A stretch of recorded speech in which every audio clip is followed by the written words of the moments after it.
Knowing yourself is the beginning of all wisdom. It is the mark of an educated mind to be able to entertain a thought without accepting it. Educating the mind without educating the heart is no education at all. The educated differ from the uneducated as much as the living from the dead. The roots of education are bitter, but the fruit is sweet. All who have meditated on the art of governing mankind have been convinced that the fate of empires depends on the education of youth. No great mind has ever existed without a touch of madness.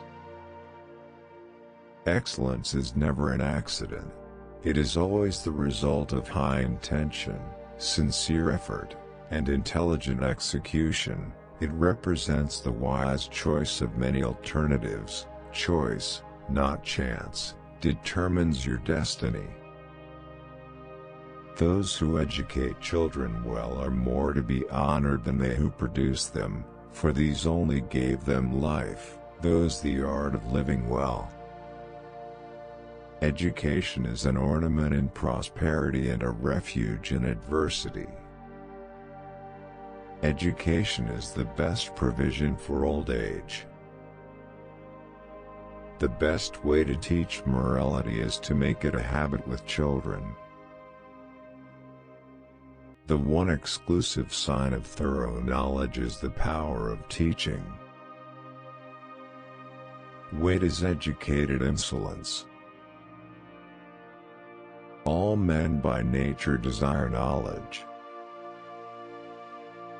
The habits we form from childhood make no small difference, but rather they make all the difference.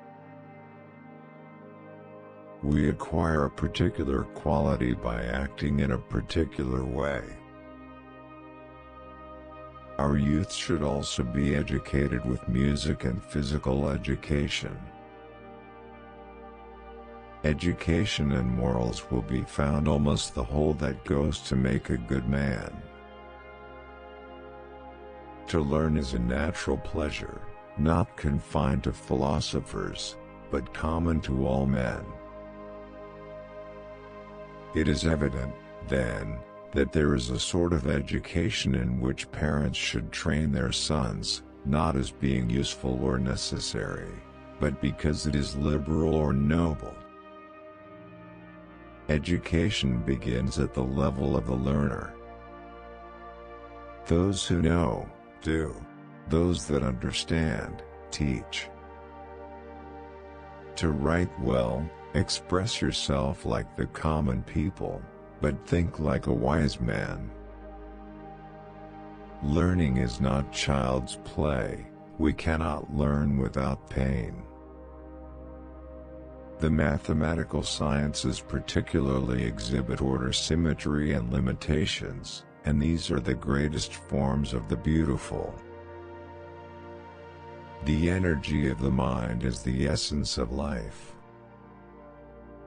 Life in accordance with intellect is best and pleasantest, since this, more than anything else, constitutes humanity.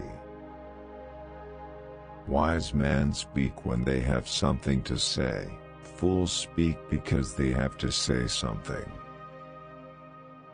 Great men are always of a nature originally melancholy.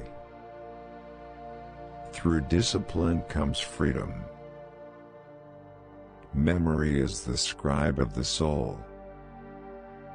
Whatever lies within our power to do lies also within our power not to do.